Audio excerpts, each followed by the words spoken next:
Olá pessoal, vamos continuar falando da tabela periódica. A gente havia falado sobre os metais e os não metais na outra aula, na outra parte do vídeo, e agora a gente vai falar sobre os gases nobres. Os gases nobres são a última coluna da tabela periódica, né, da esquerda para a direita. São hélio, neônio, argônio, criptônio, xenônio e radônio. Eles apresentam como característica principal a inércia química. Ou seja, esses elementos eles não se ligam a outros elementos com facilidade. Eles normalmente são encontrados isolados na natureza. Por isso que eles são chamados de gases nobres, porque eles não se misturam, né? Eles não se ligam a outros elementos, eles são isolados, são só eles ali na natureza. E a descoberta dos gases nobres foi extremamente importante porque demonstrou que os elementos, quando eles adquirem estabilidade, eles tornam-se semelhantes à característica eletrônica da eletrosfera dos gases nobres. E isso vem do estudo da parte de ligações químicas também, que a gente vai ver mais para frente. Por enquanto, a gente não precisa saber com mais detalhes sobre isso. Eles são relativamente raros e únicos encontrados na forma isolada na natureza. Apesar dos cientistas conseguirem obter em laboratórios compostos de gases nobres, né, normalmente óxidos de xenônio, e ah, alguns outros elementos, né, esses elementos não formam compostos espontaneamente. Né? São poucos os que podem ser formados, como o óxido de xenônio. Por conta justamente dessa estabilidade que eu falei para vocês. Isso faz com que eles tenham uma forma isolada na natureza, né? Sejam obtidos de forma isolada. Eles não possuem tendência, portanto, nem de doar nem de receber elétrons, certo? Aí vamos falar um pouco sobre a classificação periódica moderna. Devemos considerar algumas características, né? A gente falou dos metais, não metais, gases nobres. O hidrogênio, como eu falei para vocês, embora ele esteja lá na coluna 1A, nas tabelas, ele não é um metal alcalino. Ele, na verdade, é diferente de todos os demais elementos químicos e algumas classificações até colocam ele fora da tabela periódica, justamente porque ele não se assemelha a nenhum elemento. Na verdade, ele tem a característica de vários, mas não é semelhante a exatamente nenhum. O alumínio, ele às vezes é chamado de metal terroso, pois é um constituinte encontrado na terra e no barro comum. Essa designação se estende às vezes a elementos da família 3A, como galho, índio e talho. Né?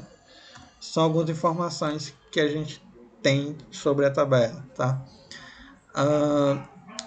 Quando a família não tem um nome especial, costuma ser chamado pelo nome do primeiro elemento que aparece nela. Como eu falei para vocês, a família 5A, por exemplo, é a família do nitrogênio. As colunas A são as mais importantes da tabela. São os elementos representativos que eu falei para vocês, que são justamente os elementos que são mais utilizados ou que são mais comuns, os que têm características eletrônicas mais simplistas, digamos assim. Os elementos da coluna B, da 3B a 8B, a 1 e 2B, eles são chamados elementos de transição, certo? A coluna 8B ela é um caso particular, ela é uma coluna tripla, certo? Que a gente vai ver agora. Veja só. Aqui nós temos os elementos representativos, ó, que são esses e esses aqui.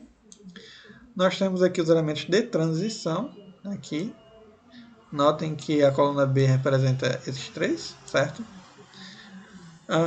E os que estariam aqui, mas que são colocadas logo aqui abaixo da tabela, essas duas partes, certo? A gente chama de elementos de transição interna, que são os lantanídeos, porque começa no elemento que está aqui, que é o lantânio, e os actinídeos, porque começa aqui no actínio, certo? Então aí nós temos uma representação mais adequada da tabela. E notem também que o hidrogênio aqui não está classificado como, de acordo com as cores, como um metal, né? Ele está classificado à parte. Outra separação importante é com relação aos tipos dos elementos, né? Que nós temos o hidrogênio. Esse que está em rosa aqui são metais, certo? Todos esses aqui são metais, vejam que a maioria da tabela periódica é constituída por metais. Nessa linha aqui, nós temos os semimetais. Algumas tabelas elas usam, outras nem tanto. O que quer dizer isso? Esses elementos eles apresentam características, ora metal, ora não metal. Então, eles, às vezes, em um determinado composto tem características de metal, outras vezes em um outro composto tem características de não metal. Por conta disso, eles são classificados como semimetais. Essa separação ela é importante por conta das características dos elementos, né? E nós temos também os não metais, que são esses que estão em verde aqui, e os gases nobres, certo? Então, a nossa tabela é basicamente dividida em 3 grandes grupos, metais, não metais e gases nobres. E nós temos esses aqui que fazem parte também. Vejo que o silício, por exemplo, apesar de ser, às vezes, um não metal, mas ora ou outra ele é utilizado principalmente como semicondutor na parte de dispositivos de celulares, computadores, dispositivos eletrônicos em geral, placas eletrônicas. Então, é um elemento extremamente importante para a sobrevivência tecnológica do nosso planeta, digamos assim. Apesar de que já existem pesquisas que demonstram que o carbono, na verdade, um dos alótropos do carbono, o grafeno, pode ter características semelhantes ao silício e seria extremamente útil, já que ele apresenta maior resistência ao calor e se ele apresenta essa característica de ser semicondutor, seria extremamente útil para a produção de dispositivos eletrônicos com, digamos, menor aquecimento, maior eficiência e por aí vai. Então, vamos voltando aqui, nós temos os metais, que são sólidos, com exceção do mercúrio que eu já falei. Eles são duros, apresentam brilho característico, que é o brilho metálico. São densos, né? Pontos de fusão são altos, pontos de ebulição também. São ótimos condutores de calor, eletricidade, são maleáveis e podem formar lâminas, fios, formam íons positivos. Os não metais têm as propriedades opostas aos metais. Então, o que acontece com os metais normalmente acontece o contrário com os não metais. Os semimetais têm propriedades intermediárias, como eu falei, o silício, por exemplo. Os gases nobres são raros, são difíceis de achar e tem um uso específico. Por exemplo, painéis de LED são normalmente utilizados a partir de gases nobres. Então, a tabela periódica ela tem 86 metais, basicamente. Ela tem 11 não metais, 7 semimetais e 6 gases nobres, certo? Então, a maioria, falando dos elementos agora, a maioria dos nomes dos elementos, né? A gente tem 118 elementos, cada um tem o seu nome, tem o seu símbolo. A maioria dos nomes vem do grego ou do latim antigo. Alguns outros se referem a personalidades históricas ou locais. Por exemplo, aqui eu coloquei alguns, por exemplo, ferro, vem do alemão Eisen, cobre vem de Copper, chumbo, na verdade aqui está em francês e em inglês, mas a origem da palavra é plumblum, por isso PB, que vem do latim. Enxofre vem do sulfurum, do latim também. São elementos, por exemplo, ferro, cobre, chumbo, ouro, prata, são elementos que são conhecidos desde as eras antigas da nossa espécie, né? Então são elementos que têm os seus nomes já designados há muito tempo. Nós temos também, a partir do século XVIII, aí, com a descoberta de muito mais elementos do que existiam antes, né? A gente viu na outra aula que no começo pouco mais de 15 elementos eram classificados, e aí com o passar dos séculos essa quantidade aumentou muito, e por conta disso mais elementos tiveram que ser catalogados, nomeados, classificados e tudo mais. E aí, por conta disso, você tem uma gama de nomes que você pode oferecê-los. Por exemplo, no caso do magnésio, trata-se da Magnésia, uma região da Grécia. O alumínio vem do latim alumen, sal de alumínio. O bromo vem de bromos, que é mau cheiro, ele forma vapores que têm um cheiro desagradável. Rubídio vem de rubidium, que é normalmente os compostos formados pelo rubídio. Tem essa coloração vermelho escuro. Né?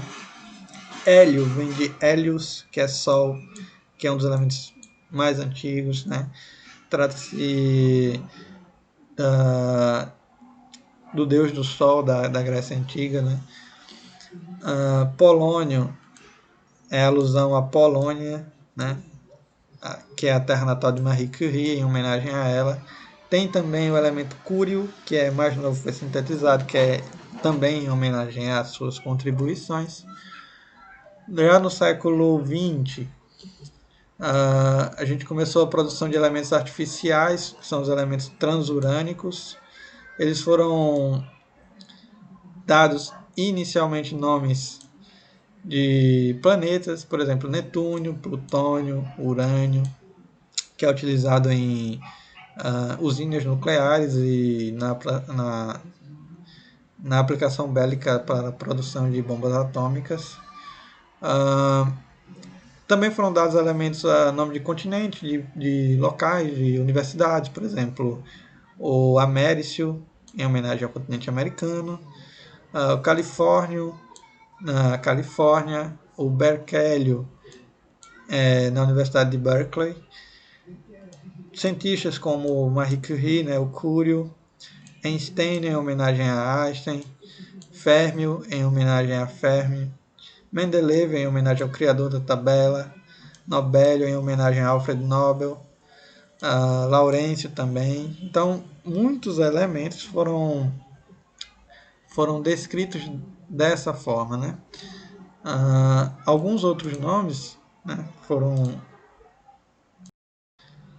Nós temos em 1997 a IUPAC ela aprovou alguns nomes aportuguesados, né, nomes que foram utilizados no Brasil, né, que foram homologados a partir dos nomes dados aos elementos artificiais que foram criados.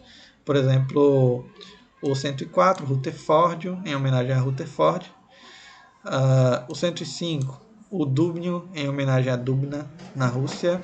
Cibório, em homenagem a Glenn Seaborg, um pesquisador. O Bório, em homenagem ao Niels Bohr, dos modelos atômicos. Ácio, em homenagem à província de Asti, na Alemanha. Meitnério, em homenagem a Lise Meitner. O Darmstadtio, em homenagem à cidade de Darmstadt, na Alemanha, onde foi confirmada a produção do elemento 111. Né? E o elemento 111 é o Röntgen, em homenagem ao Röntgen, o cara que descobriu lá em 1901 os raios-x, como a gente já viu aí nas aulas de modelos atômicos. E por conta disso ele recebeu essa homenagem, né? Apesar de já estar morto. Tratando dos elementos artificiais, na próxima aula eu trago algumas outras informações sobre a produção de elementos artificiais e como os elementos surgiram a partir principalmente das estrelas, quais estrelas produzem quais elementos, como que essa produção é feita, como que os elementos eles são gerados e como eles foram gerados a partir do Big Bang. Todas essas informações a gente vê depois, antes da gente ver propriedades periódicas, ok? Então, por hoje a gente para por aqui e continua falando de tabela periódica na próxima aula.